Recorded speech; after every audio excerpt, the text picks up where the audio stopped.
সম্মানিত দর্শক শ্রোতা, আসসালামু আলাইকুম। আমরা এই মুহূর্তে যে জায়গাটা দাঁড়িয়ে আছি সেটি হচ্ছে ময়মনসিংহ কৃষি ইউনিভার্সিটি, ব্রহ্মপুত্র নদীর ধার। আসলে মানুষের জীবন কতটুকু কষ্ট তা আপনারা দেখলে উপলব্ধি করলে বুঝতে পারবেন। গরিব হয়ে আসলে জন্মগ্রহণ করাটা আর গরিব হয়ে আসলে নিজের কাছে আসলে প্রতিষ্ঠিত হওয়াটা খুব কঠিন একটা বিষয়। জীবন সর্বদাই আসলে যুদ্ধক্ষেত্র।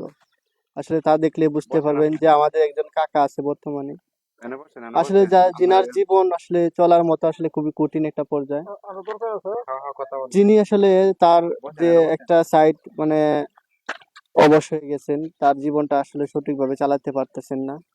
সমাজে মানুষ বারবার তাকে ধোঁকা দিচ্ছে। তাদের যে উনার যে বয়সটা 70 থেকে 80 বছর, 80 বছরের মতোই কাছাকাছি উনি বললেন। আসলে উনার যে এখন যে সময়টা, মাননীয় প্রধানমন্ত্রী শেখ হাসিনা আসলে একটা উদ্যোগ দিয়েছেন বয়স্ক ভাতা, একটা সিস্টেম যে যারা গরিব আছে তাদের জন্য। আসলে আমাদের যে বৃদ্ধ কাকা আছেন এই মুহূর্তে, তিনি তার মন্তব্য হচ্ছে তাকে ওনাকে অনেকবার পরিশোধে গেছেন, তেনার বয়স 80 বছর, কিন্তু তাকে এখনো বয়স্ক ভাতার কার্ডটি দেওয়া হয় নাই। বারবার তিনি প্রতারিত হয়েছেন। আসলে সমাজে তাকে নিয়ে যে কি চলবে এরকম কিন্তু তার একটা নেই, মাথা গোছার মতো কোনো জায়গা নেই। তার ছেলে নেই, আছে 3টে সন্তান মেয়ে। যে মেয়েগুলাকে আসলে উনি চালাইতে হয়, মানে অত্যন্ত গরিব ফ্যামিলিতে বিয়ে দিয়েছে। যেহেতু ওনার অর্থ নেই সেহেতু তো একটু নর্মাল ফ্যামিলিতে যেতে হয়। এই মুহূর্তে আমরা আমার যে কাকা আছে কাকা আর কিছু বক্তব্য নিব। কাকা আসসালামু আলাইকুম। কাকা আসসালামু আলাইকুম। বাবা আমারে কোসরে খালি ঘুরায় দেনা দেনা সুত মানে হতে না আমারে কাট দেনা খালি খালি পয়সা নাও সময় দেন ভরে ভরে আসে না আসলে আপনার যে বয়সটা হয়েছে 70 থেকে 80 খালি বছর এতে বয়স এতে না? কয় আমারে। আপনার কি ইউনিয়ন পরিষদে গিয়েছিলেন? হ্যাঁ আমারে খালি এতে করে সময় আছে না এই মাসে না এই মাসে আপনি বারবার যাওয়ার পরে আপনাকে বারবার তারা ঘুরাইতেছে যে ঘুরা আপনার এই ঘুরা। বয়স্ক ভাতা কাটতে দেয় হ্যাঁ নাই, আর একদিন কয়দিন এখানে বসেছে না। এসব বলে। হ্যাঁ আসলে আমরা সমাজে শুনতে পারতেছি যে যারা নাকি টাকা দিতেছে, যে যাদের বয়স কম হয়েছে তাদেরকে নাকি এরকম ভাবে আইডি কার্ড বয়স্ক ভাতা করে দিচ্ছে। সেই বিষয়ে কি আপনারা আসলে কি সঠিক তদন্ত আপনারা কি জানেন কিছু কাকা? না বাবা আমি কইতেছে না অটো আছে না আহ আর সাবে কি স্যার এলে গণভর্তি ভর্তি সুত মানে মানে বাড়িয়া মায়া বামিয়া এটা তো কাকা, এটা আপনারা মানে মানে নির্বাচিত মানে করছেন। ঘুরাইছে এলাকার গণভর্তি ভর্তি এলাকার যিনি মেম্বার আছে তার কাছে গিয়েছিলেন যে আপনারা এই বিষয়টা নিয়ে শেয়ার করছিলেন। হ্যাঁ মেমোর কাছে গেলাম মেম্বাররা কি আপনাকে কোনো সহযোগিতা দেয় না? সরকার তো বিভিন্ন ফাউন্ডেশনে বিভিন্ন ভাবে খালি কইছে যে সহযোগিতা আরো দিতেছে। বড় আইলে দেব এসব বলে আইলে দিবে এরকম কথা বলে, হ্যাঁ বা ঈদের সময় বা এমনিতে আপনাদেরকে কোনো সহযোগিতা না করে না না? কোনো সহযোগিতা করে না।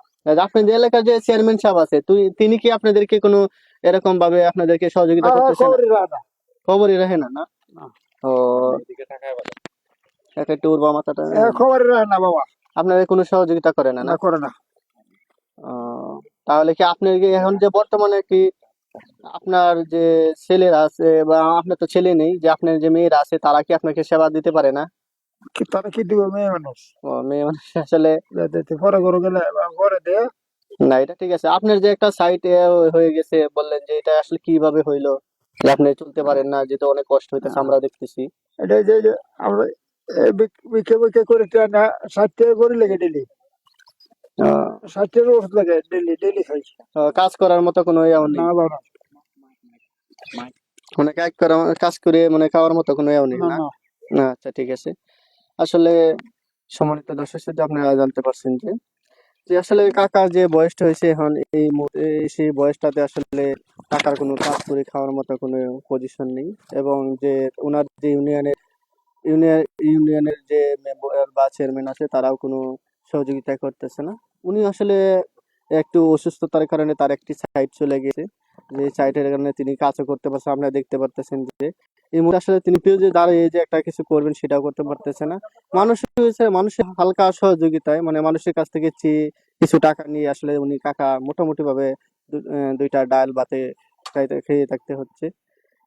আসলে কি বলবো, জীবনটা তো আসলে খুব একটা কঠিনতম পরিবেশ। যতদিন গরিব হয়ে বেঁচে থাকা ততদিনই যুদ্ধ করতে হবে। যুদ্ধের তো কোনো শেষ নেই। আসলে জীবনকে নিয়ে যুদ্ধ করে যে চলতে পারে সেই হচ্ছে প্রকৃতপক্ষে পুরুষ। শুধু সেই ক্ষেত্রে না, পুরুষ আর মহিলা বলে না, আসলে সবার ক্ষেত্রে এটা জীবনটা হচ্ছে এরকম। জীবন মান নিজেকে নিয়ে আছে। আমি সাইদুল ইসলাম অন্তর, দৈনিক সকালের দুনিয়া।